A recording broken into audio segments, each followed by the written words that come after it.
truckers of YouTube. Welcome back to the Highway Cowboy channel. Thanks again for tuning in.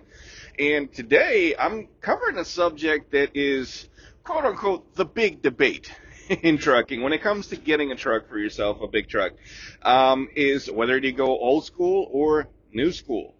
Now, there's a lot of pros and cons on both sides that I want to talk about. Now, a lot of this is off of personal experience, not necessarily the stories of many of them out there, many of the drivers out there, but I have experience on both sides driving a new school truck, and I have also a lot of experience driving in a very, very old school truck, and a lot of my personal friends know exactly what truck I'm talking about right off the rip. It's a truck I've driven well before I started the YouTube channel. But, yeah, let's get into it, and I'll explain, on my personal opinion, the pros and cons of owning either side of it. Let's get to it.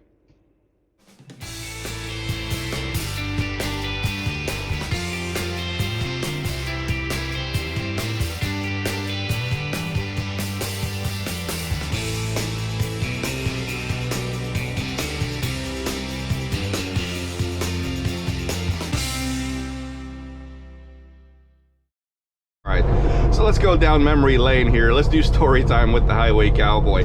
Well, my very first truck when I had my authority, when I first opened up my business, was a 2012 Freightliner Cascadia. It was a good starter truck, put it this way. It was cheap and it fits the bill. It gave me about a year and a half before it spun bearings while I was on the highway, and I believe it was in Earl, Arkansas. On the highway, the fuel pump gave out.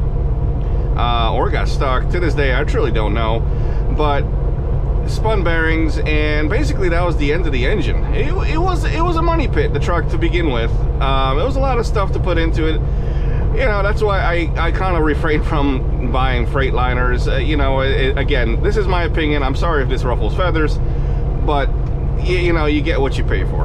But that's, again, another story for another time. But yeah, so I mean, I ended up, you know, basically the engine had to have been replaced, and I was still making payments on it to the bank, and the truck was only worth about $20,000 at the time, and now to put a $30,000 engine into a $20,000 truck just wasn't worth it, and it really wouldn't make sense. So I ended up walking away from that truck and paying what I had off to the bank, and it kind of cleaned my accounts out for the most part, which basically led me to taking a rental car from Earl, Arkansas, packing all my stuff out of the truck and go back home, you know. And I left the truck there, and you know, it was sold for salvage. But with whatever money I had left, I bought the old school truck, the truck that was aptly named by my family, by my kids, the Grandpa. And this truck was the 1987 Peterbilt 379. It was the first year the 379 came out, and it had a B model cat in it, 3406B mechanical engine. It had a 15-over transmission, 370 rears. Now, I was told that this was, once upon its time, was first off a Canadian truck, and it was a heavy haul truck, which explains the higher gear ratio. But I bought that truck for $14,000 off a guy in Miami, and it's basically what I had money left to keep afloat, and I got that truck. So it was good at the time, but really along the years, I drove that truck for 3 years, and then within those 3 years, it really was a money pit. Now, I mean, you can name anything that could be wrong with the truck. It was wrong with that truck. You know, when it goes back to, you know, the things that only you can imagine. Like, I come to find it had the cracked frame rails on the truck, and I had to actually get new frame rails on that truck. I had to get a new transmission for that truck. I had to get new differentials for that truck. The wiring was an absolute rat's nest, the worst I've ever seen in my entire life. You know, you open up the dash and you try to diagnose a problem, why something wasn't working, because half the gauges weren't working on that truck either. So, you know, and you open up the dash, and it was basically, you know, parts of every kind of make and model. I'm talking, you know, I found parts from a Toyota behind my dash of a Peterbilt. You know, it's crazy the things that was going on with that truck. And you know, there's so much rewiring that had to have been done. It's It's a lot of work that was in that truck. And what I'm getting at is that within those 3 years, there was a lot of nights where I should have had my 10-hour break, sleeping at the truck stop and getting my rest. And every other night I was under the truck or doing wiring or something, and I spent those nights fixing the truck. Now, yes, it was a cheap truck and it did pay for itself, don't get me wrong, but you have to figure now the amount of work that goes into owning something like mine, like my old truck. Now again, like I said, this is not a story of everybody out there.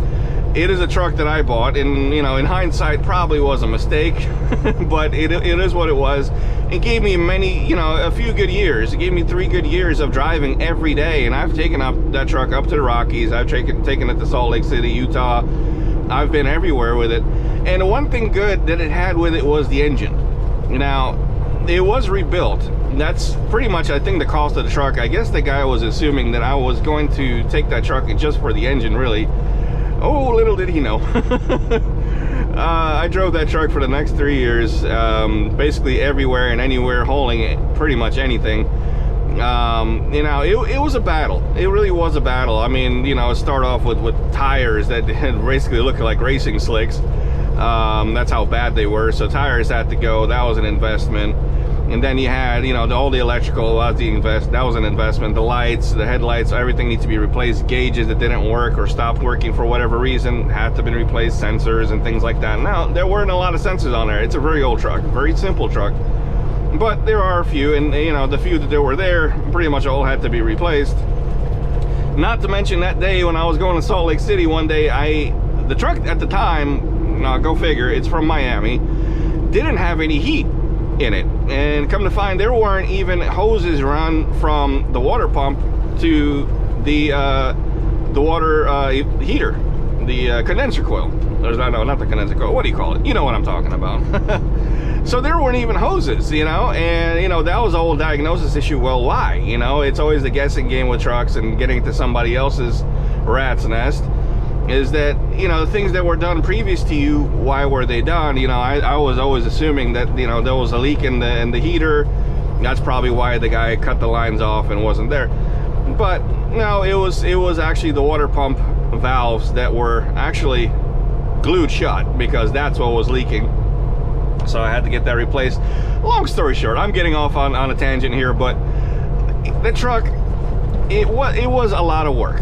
Now, when you figure all that time, yes, the truck was paid off, it was outright bought, and there was a lot of money invested into it. So you have to think, what's worth your time now? Is it worth to buy a truck outright, and it's old, and just fix that truck as you go? Because the big debate here is, do you get an old truck? Do you get an old truck that and then it's paid off, and then you just, as needed, make the payments for the repairs, as opposed to getting a new truck that you have a bank payment, you have a truck note on it, but doesn't require the work, and potentially can still be on the factory warranty? So that's the big debate. And going back to my story here, is that the lesson I've learned, that what's worth it, what it was worth for me, is that you factor in all those nights where I should have been sleeping and getting my rest. I was under the truck getting fixing everything, and investing a lot of money into bringing that truck, first off, when I first got it, to keep the DOT happy, but then progressively moving on to actually making it into a fully functioning truck without any sort of electrical issues or things shorting out, or hard parts failing and things of that nature. And the experience that I've had in the 3 years of owning that truck, it was harsh. It was really harsh, and it got me to the point where I was tired. I was physically really exhausted, in having to constantly being on top of that truck and being constantly trying to fix something, make sure everything works, and if it fails, have everything prepared to fix it. And granted, it was the gift of knowledge of learning how to work on trucks more and more throughout those 3 years. And believe me, it was the gift that does not stop giving. you know. But all that jokes aside, you know, I've come to the point that I felt so exhausted and felt, you know what, I've got to get out of this truck, and I've put so much money into it, and it hurt me at the time to, you know, see how much money I put into it, because it was close to $70,000-$80,000 over those 3 years that I put into it. But now to walk away from it, but, you know, going back into, you know, your mental health and your physical health, and, you know, all the stuff that I had to deal with at the time, it came to the point where I couldn't deal with it anymore. And what I did was post that truck onto Facebook Marketplace. Now, it's been there for, you know, a few months, and I just said, you know what, hey, let's see who bites, or whatever it is.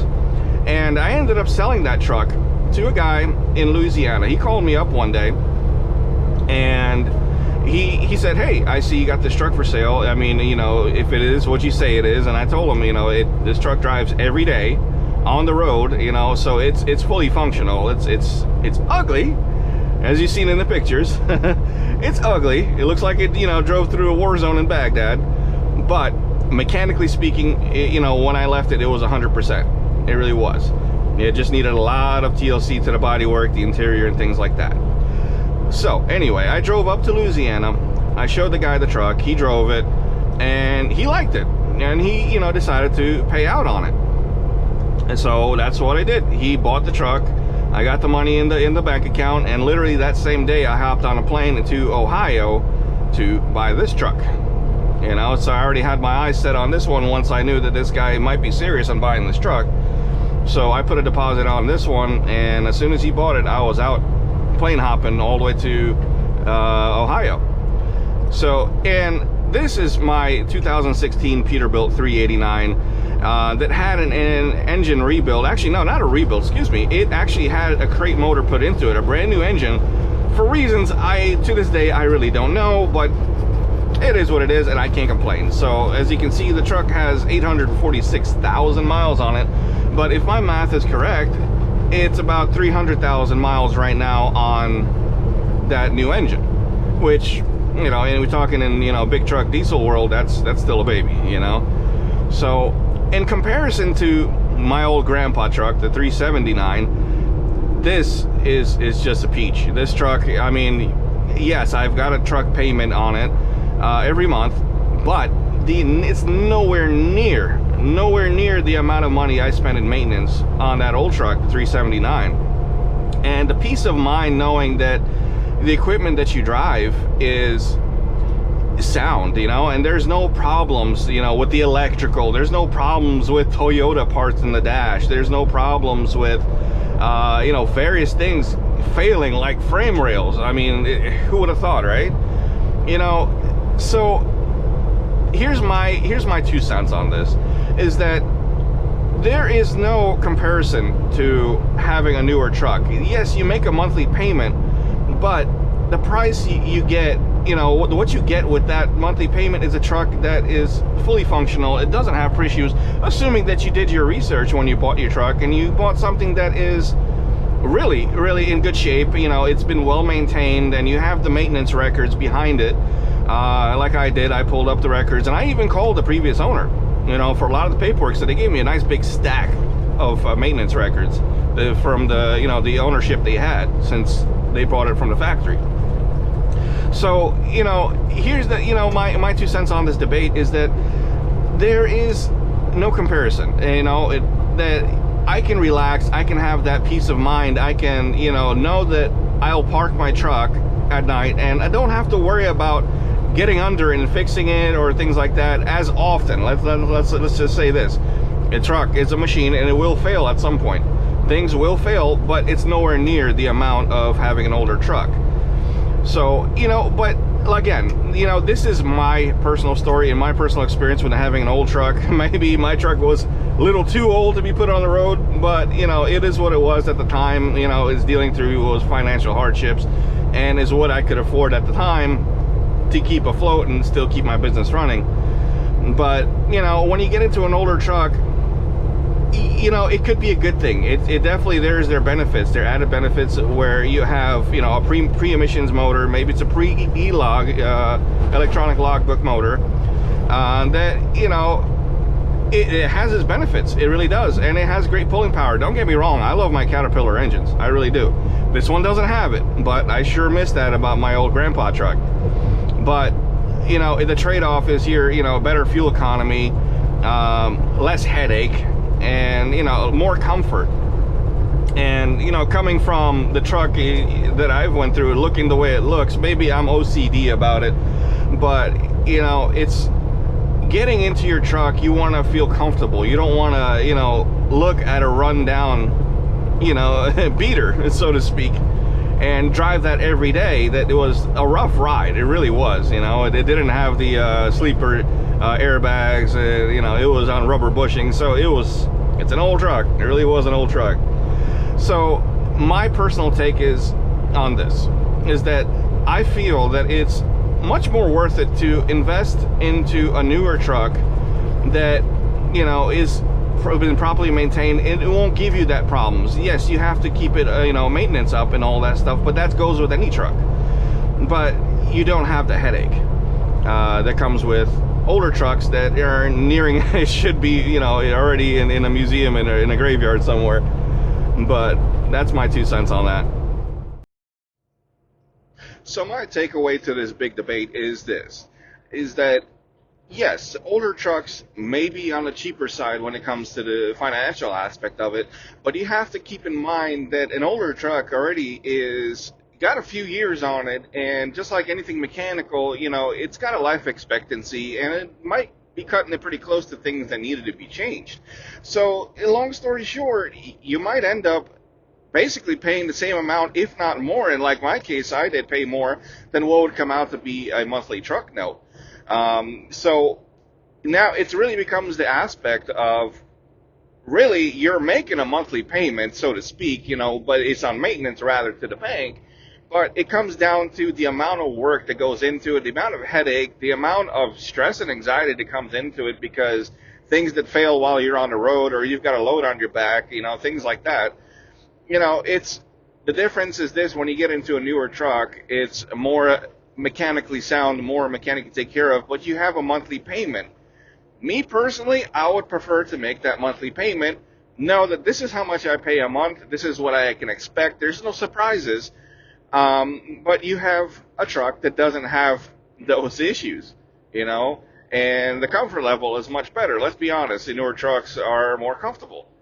So that's just my 2 cents on it. When, you know, you get into an older truck, of course, you know, situations might not be like mine. It may be a truck that's been babied its entire life. You know, it may be an old truck that's been 100% taken care of and not like a rat's nest like my old grandpa truck.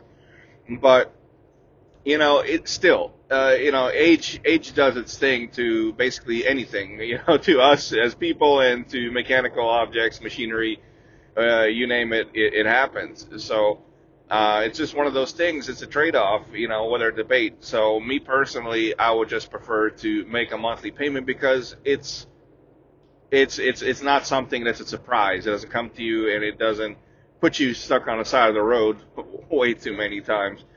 But yeah, I mean, hopefully my story, my little story time here, helps somebody out and to making the right decision, make an educated decision. Don't make the mistakes that I did. But yeah, and hopefully it's some food for thought. And on that note, guys, thanks again for tuning in.